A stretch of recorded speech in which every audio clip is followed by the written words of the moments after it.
días a todos. Es un placer estar aquí de nuevo en Class 2020 para hablaros esta vez del manejo del sistema CSP del dispositivo Pentacam aplicado especialmente a la adaptación de lentes de contacto esclerales. Espero que os pueda resultar de bastante utilidad y sobre todo que facilite este tipo de adaptaciones en vuestra práctica clínica habitual. Según la Scleral Lens Education Society, existen, vamos a decir, dos tipologías de lentes que apoyan en esclera.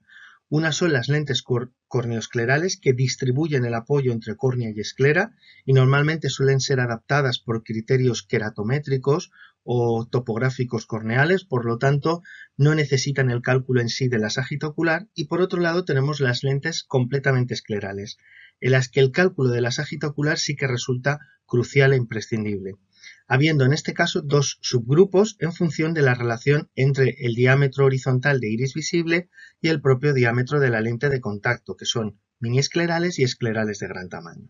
En estas nos va a resultar especialmente útil y necesario este tipo de aplicaciones, puesto que en caso contrario, en caso de no tener esta tecnología, la adaptación se basa en aproximaciones empíricas que muchas veces suponen la necesidad de hacer varias pruebas de lentes de contacto para poder conseguir la adaptación que finalmente es la adecuada. Fijaros que existen varias indicaciones para las lentes de contacto de apoyo completamente escleral que han sido evidenciadas, como la corrección de la irregularidad corneal tras distintos tipos de cirugía, en patología tásica de la córnea, también para la corrección de errores refractivos en aquellos pacientes que no toleran otra tipología de lentes, introducir correcciones prismáticas que queden estables como protección ocular, terapéutico e incluso como cosmético. Todo este tipo de adaptaciones hacen que el abanico de las lentes de apoyo completamente escleral sea bastante más amplio y por lo tanto necesitamos herramientas específicas para poder trabajar con este tipo de pacientes. Una de las cosas que necesitaríamos conocer y que hasta el día de hoy o hasta recientemente no teníamos la posibilidad es analizar la geometría de esa superficie conjuntivo-escleral, puesto que es ahí donde va a apoyarse la lente. Acordaros que la conjuntiva es el verdadero plano de apoyo de la lente, aunque nosotros hablamos de lente escleral, normalmente donde va a ir la lente apoyada es en esa capa que está por encima de esa capa blanca del ojo, esa conjuntiva es donde va a apoyar la lente de contacto escleral, que se trata de una membrana mucosa de tejido conectivo laxo, vascularizada sobre todo en su parte más interna y transparente, disponiendo de una capa epitelial y estromal, y ese epitelio teniendo entre 10 y 15 capas de células epiteliales. Además, una cosa que hace muy peculiar este tipo de estructura es que presenta una superficie rugosa, no es tan lisa como la corneal, y además una serie de microvellosidades superficiales que van a hacer que la lente, con el porte, posiblemente no tenga un movimiento tan marcado como pueden tener unas lentes de apoyo exclusivamente corneal y que muchas veces pues haga que entre que la lente va a intentarse ciertamente por la característica de tejido laxo que tiene la conjuntiva y esa superficie rugosa que evita un deslizamiento tan grande, pues que la lente quede mucho más estable y estática. Bien. Además de conocer toda esa geometría, tenemos que tener en cuenta que pueden haber alteraciones en esa superficie conjuntival, desde acumulaciones lipídicas, que son elevaciones, a concreciones cálcicas, la presencia de pinguéculas, pterigium, y todo eso va a hacer que sea todavía, si cabe, más necesario el conocer la geometría de esa superficie para poder hacer adaptaciones adecuadas. La anatomía escleral en sí no nos preocupa tanto, puesto que esa parte opaca, ocular externa, no es realmente donde se va a apoyar la lente escleral, pero sí que es cierto y se sabe que la esclera, la conjuntiva va a seguir la propia geometría de la esclera. Por lo tanto, es importante conocer esa esclera, puesto que, en cierto modo, la conjuntiva va a reproducir ese esquema o ese perfil. Fijaros que se trata de una estructura con un espesor muy variable, con un radio medio de 13 milímetros y con una geometría muy desigual por meridianos, lo que hace que tenga un gran nivel de irregularidad. Evidentemente, en esta estructura nunca vamos a llegar con la lente escleral, puesto que supondría la necesidad de haber atravesado la conjuntiva, algo que jamás debería de suceder, puesto que supondría complicaciones muy graves en la adaptación.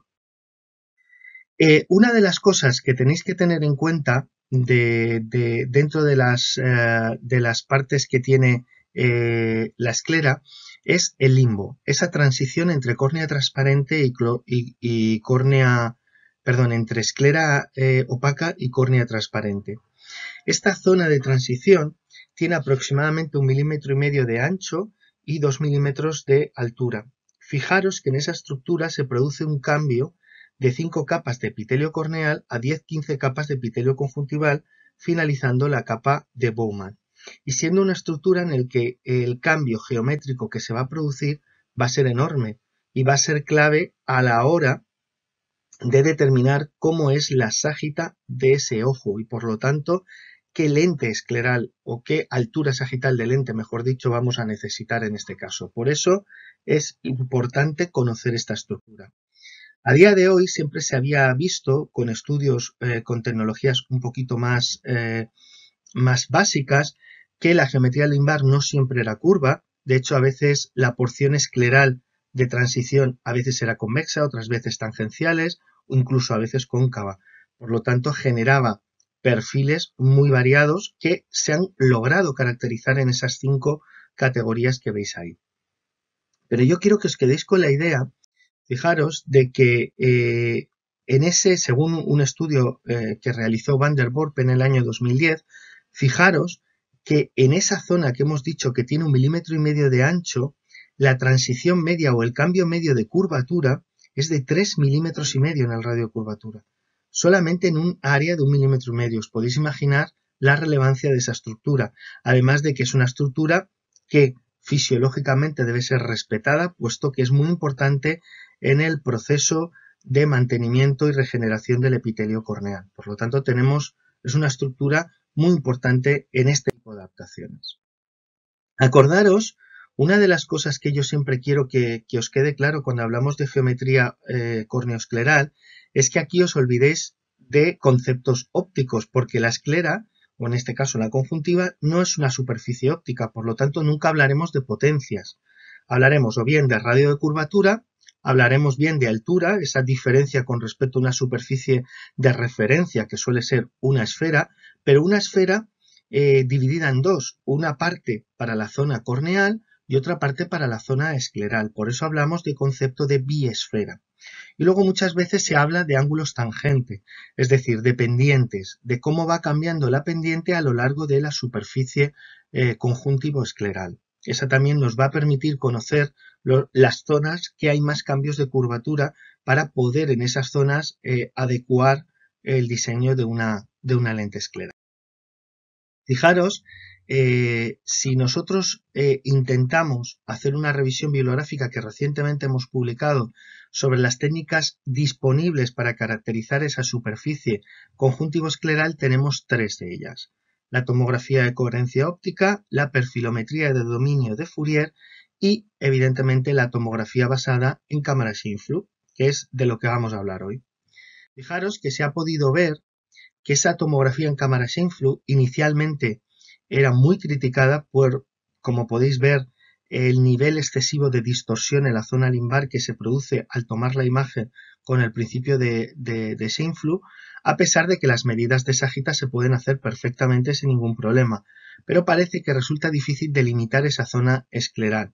Aún así, se han hecho algún que otro estudio que ha permitido, con ciertos ajustes, conseguir que esas imágenes de Scheimpflug puedan ser útiles para analizar la superficie conjuntival.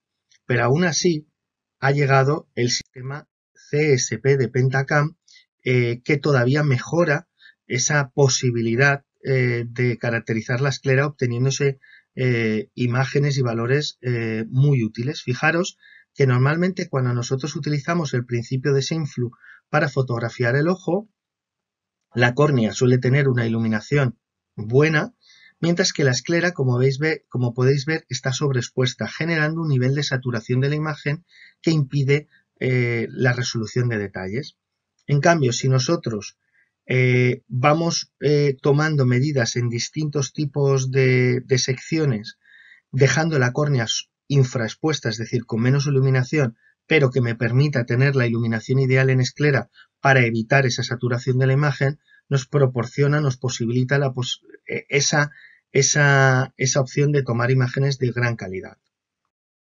Fijaros que este va a ser las distintas secciones que te va a proporcionar este sistema. Como podéis ver, además de la sección central que nos va a proporcionar la imagen completa de la córnea, nos va a proporcionar distintos segmentos periféricos que en distintos cuadrantes nos va a permitir analizar la globalidad de esa superficie corneoescleral. Vais a ver hasta aproximadamente unos 18 milímetros de diámetro. También podéis ver que si arriba nos sale una reconstrucción por colores de las áreas, de cómo han sido detectadas, y nos permite conocer si hay algún área que se ha quedado corta, que no hemos podido detectar suficientes puntos, con el fin de que repitamos la medida o seamos conscientes de esa limitación. Bien, como os he dicho, toma 250 imágenes, nos permite hacer medidas de hasta 18 milímetros de diámetro y sobre todo el paciente mantiene la mirada en un punto. Por lo tanto, estamos tomando medidas en el mismo eje visual y no hay necesidad de cambiar la mirada. Esa necesidad de cambiar la mirada que pasa en otros procedimientos de medida, lo que supone es que los músculos extraoculares entran en juego. Si entran en juego, van a producir tensiones que sí que van a poder modificar la geometría de la esclera y por lo tanto podríamos obtener información que esté sesgada y que no sea exacta. Fijaros que esta es la pantalla principal que nos va a proporcionar el CSP Pentacam. En toda esta pantalla tenemos toda la información que necesitamos, en este caso, para hacer adaptaciones de lentes de contacto esclerales. Fijaros que por un lado tenemos todos los perfiles de cada una de las secciones. Tenemos para un diámetro que nosotros seleccionemos la altura sagital más plana y más curva con el astigmatismo, vamos a decir, o la diferencia de alturas entre esos meridianos, la sagita media, y luego te permite hacer un cálculo para el caso que la lente escleral que tú quieras simular, además de proporcionarte el mapa biesfera en la parte inferior, como podéis ver. Además, si nosotros obtenemos una imagen, como podéis ver ahí, cuando la imagen o la detección no ha sido del todo correcta, nos aparece un mensaje en rojo o en amarillo que nos está indicando que esa medida tenemos que tomarla con precaución y que posiblemente tengamos que repetir la medida. Además, cuando tú hables ese cuadro de diálogo, te indica exactamente dónde han estado esos fallos y qué necesitarías en este caso cambiar. Parece ser pues que este paciente ha parpadeado, por ejemplo, o que faltan datos, es decir, necesita abrir más los ojos o habría que ver la posición del paciente, la posición de la cabeza. Como os he dicho, por un lado nos proporciona ese perfil corneoescleral meridiano por meridiano y nos permite en una primera vista ver la asimetría rotacional del globo ocular. Fijaros aquí cómo se nota que esta zona está menos elevada que esa, por lo tanto nos permite ver que ese globo ocular tendría esa asimetría rotacional y por lo tanto lo tendríamos en cuenta a la hora de diseñar la lente que queremos adaptar. Luego lo que os he dicho, para un diámetro determinado nos da la diferencia de alturas entre meridiano más plano y más curvo, permitiéndonos definir qué peritoricidad podría necesitar la lente escleral para poder adaptarla. Además, fijaros que nos hace una propuesta de lente de contacto a adaptar en función del central clearance o del volt que nosotros queramos aceptar. Vale, por otro lado, como podéis ver, bueno, ahí tenéis lo que nos proporcionaría este tipo de software. Fijaros, como hemos visto antes, si nosotros quisiéramos adaptar una lente de 13 milímetros y medio y tenemos para esa lente ese cálculo de 3212 micras, con una peritoricidad, como podéis ver ahí, de 70 micras, yo podría seleccionar la lente que quiero en ese caso. Evidentemente, en este paciente, por ejemplo, ¿qué pasa si aumentamos el diámetro? Lógicamente, aumenta la sagita, pasamos a 3000, como veis bien, 3400 micras para 14 milímetros, pero fijaros que en este caso pasa algo que no suele ser común, porque normalmente a mayor diámetro, mayor toricidad escleral, pero en este caso fijaros que se mantiene dentro de los mismos niveles, por lo tanto nos permitiría mantener la peritoricidad en este paciente, o incluso si ya pasáramos a 15, fijaros que pasa lo mismo, aumenta la sagita, pero la peritoricidad se mantiene, perdón. Por lo tanto, no necesitamos colocar más peritoricidad, pero sí más altura sagital. Digamos que en función de la lente, del diseño de lente que nosotros trabajemos, de todo lo que tengamos en consulta, nosotros con este software vamos a poder ir diseñando cuál es, vamos a decir, la lente de prueba más óptima y evitaremos el realizar infinidad de pruebas que molestarían al paciente en gran manera, ¿vale? Y esto, por ejemplo, si fuera 15,5 milímetros, que en este caso incluso la peritoricidad disminuye levemente, algo que no suele ser muy común. Bien, vamos con este caso, por ejemplo. Este paciente, vamos a seleccionar una lente, imaginaros que tenemos una caja de prueba de una lente de 15 milímetros y medio, por poner un ejemplo con el que trabajar, ¿vale? Y no hablar de una marca comercial específica. Si yo intento definir la altura sagital de este paciente, la altura sagital, perdón, de la lente a adaptar, fijaros que nos está indicando que la altura sagital de ese ojo para ese diámetro aproximadamente es 3.803 micras. Pues yo a esas 3.803 micras le sumaré el volt. Os aviso que este cálculo normalmente sobreestima un poquito, por eso os aconsejo en todo caso sumar 200 en lugar de 300, ¿vale? En este caso nos daría una lente de 4.003 micras, que sería una lente de 4.000, ¿vale? Bien, la cuestión es, ¿qué hacemos con la peritoricidad? Fijaros que tenemos un astigmatismo escleral, una diferencia de alturas sagitales entre meridiano más curvo y meridiano más plano de 78 micras. Normalmente suelen ir en pasos de 25 micras, pero bueno, depende del diseño de la lente. Podríamos ponerle 100 perfectamente y tendríamos la lente de prueba inicial que probar este paciente para evitar que la lente rote y sobre todo evitar un volt excesivo que nos haga que necesitemos probar más y más lentes y que el paciente se canse. Por lo tanto, como podéis ver, es una guía de orientación muy útil. Hay gente, sobre todo aquellos que les gusta trabajar con volts muy pequeños, que lo que hacen con este sistema es no sumarle absolutamente nada, ¿vale? A la altura sagital, puesto como ya os he dicho que sobreestima un poquito, ¿vale? Pues de esa manera me va a quedar un volt de unas 100 y pico micras, ¿vale? Pero bueno, eso cada uno depende un poco del criterio profesional de cada uno de nosotros. Vamos a poner un ejemplo con una lente comercial para ver la aplicación, digamos, muchísimo más clara. En este caso se trata de esta lente de contacto de Paragon, que es la ICD FlexFit. Como podéis ver, es una lente de 16,3 milímetros y que fijaros que para su adaptación utiliza un criterio meramente empírico. Para ojos con potencialmente profundidad sagital normal vamos a utilizar 4.000 micras. Para ojos con una profundidad sagital teóricamente media vamos a utilizar 4.400 y para ojos con alturas sagitales muy profundas teóricamente vamos a trabajar con 4.800. Y a partir de ahí hacer pruebas e intentar ajustar la lente adaptada. ¿Vale? Vamos a ver si podemos esto optimizarlo de una manera mayor con este sistema. Acordaros que esta lente, para los que no la conozcáis, tiene 4 zonas. La zona central, que es la que nos va a determinar el volt que va a tener la lente. La zona periférica, la zona central, que va a ser una zona exclusivamente para inducir geometría inversa en aquellos casos que tenemos una córnea oblata. Tenemos una zona limbar que nos va a permitir pasar por encima del limbo sin que toque y por lo tanto evitemos problemas y además nos va a permitir introducir la toricidad para que a la hora de apoyar en esclera la lente se estabilice. Y luego ya tenemos la zona de apoyo limbar. Perfecto. pues vamos a trabajar. Bueno, es una lente de alto K, como todas las lentes esclerales. Ahí tenemos las 4 zonas. Pues fijaros cómo podemos trabajar con esas 4 zonas utilizando el sistema CSP Pentacam. ¿Vale? Fijaros en este paciente. Lo de antes, pero en este caso vamos a coger 16,3 milímetros. Si yo cojo 16,3 milímetros, me está diciendo este sistema que la ságita del ojo va a ser de 4.247 micras. ¿Vale? Pues en este paciente le sumamos 200 y me sale 4.447.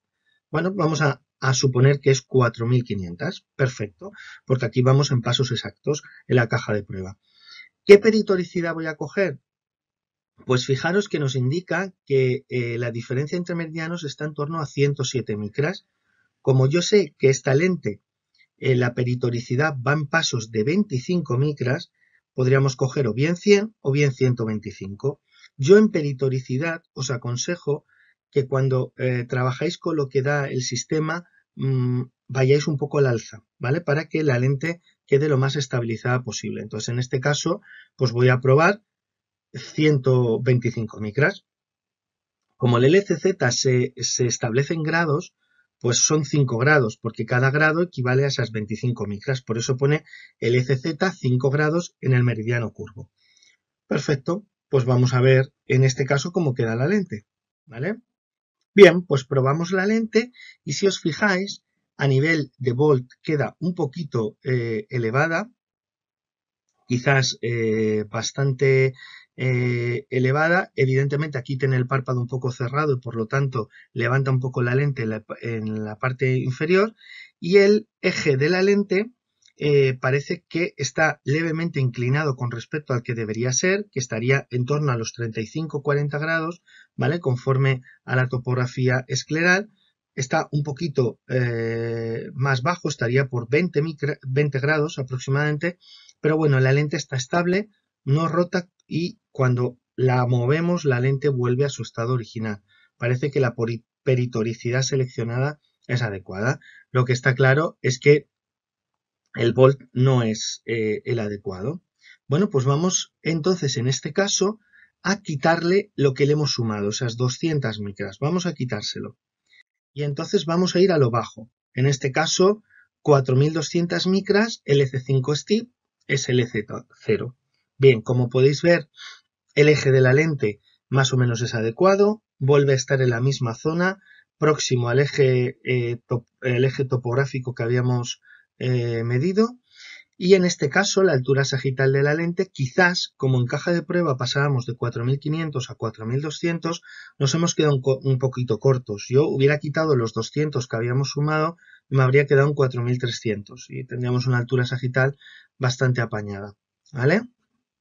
Entonces, como podéis ver, es que nos orienta mucho y sobre todo lo que os he dicho, es que evitamos el que tengamos que hacer 200.000 pruebas con la lente, con el paciente y la molestia que ello supone, ¿vale? Por lo tanto, nos da una idea de las cosas que tendríamos que hacer. Lo que os he dicho, esta lente, por ejemplo, igual que otras lentes que hay en el mercado, aquí no es una cuestión comercial, podéis ver que podéis trabajar con esa peritoricidad en pasos de grados, que son 25 micros de cambio de ságita, más positivo significa más altura, más negativo significa menos altura, y por lo tanto nos permite ajustar. Lo mismo que es el SLZ, que es la parte de apoyo limbar, pero en este caso eso sirve para ajustar el que exista o no blanqueamiento en la superficie de apoyo completamente escleral. Bien, continuamos. Por ejemplo, en este paciente que nosotros queremos adaptar una lente de 15,5 milímetros de diámetro. Pues fijaros que si hacemos caso a lo que nos dice el CSP Pentacam, estamos hablando de una ságita de 3.966 micras. Vamos a sumarle 200, nos da 4.166. Como hemos visto que tiende a sobreestimar, vamos a tirar por lo bajo. Vamos a irnos a 4.100.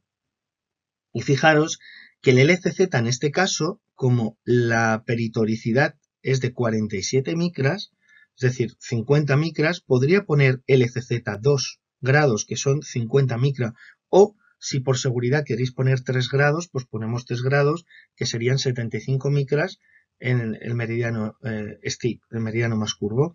Y de esa manera vas a conseguir que la lente estabilice por completo y evitar que tengamos que estar continuamente cambiando lentes y sobre todo que estemos midiendo lentes, estemos adaptando lentes que no se estabilizan y que además si tienen tallado un astigmatismo va a ser una locura porque nunca vamos a obtener un buen resultado visual. Fijaros, otras topografías que nos podemos encontrar. Evidentemente, en topografías como la que estáis viendo en la parte superior izquierda o la que estáis viendo abajo, son topografías que están incompletas, sobre todo en la parte superior. Eso hace que a la hora de hacer la adaptación, no podemos estar del todo seguros que los datos que nos está proporcionando son adecuados. Yo en casos así os aconsejo que procedáis a la repetición de la medida. Os aseguréis de que realmente estamos midiendo todo el área corneoescleral y por lo tanto que vamos a poder hacer estimaciones de precisión.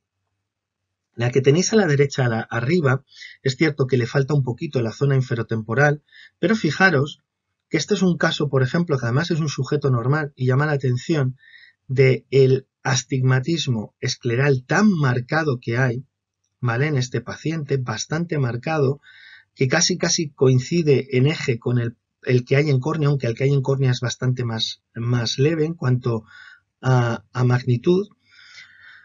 Pero sobre todo fijaros que en este paciente, además de que exista ese astigmatismo, sí que se observa cierta asimetría.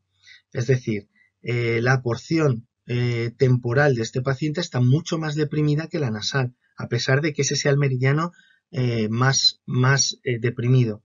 Eso hará posiblemente que la lente pueda desplazarse o descentrarse y habrá que valorarlo en estos casos si es necesario recurrir a una adaptación por cuadrantes o con diseños de un poquito más de mayor complejidad, ¿vale?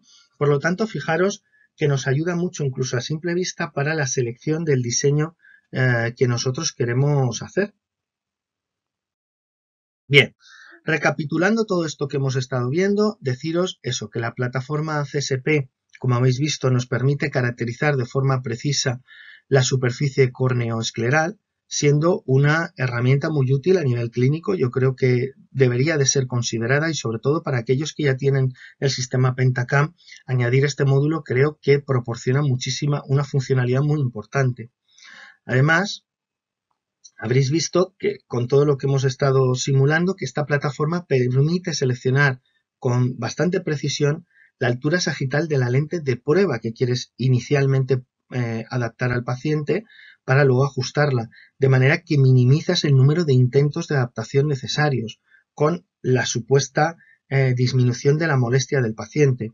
No es nada agradable que te estén probando continuamente lentes para intentar ver si alguna funciona. Por lo tanto, eso es importante.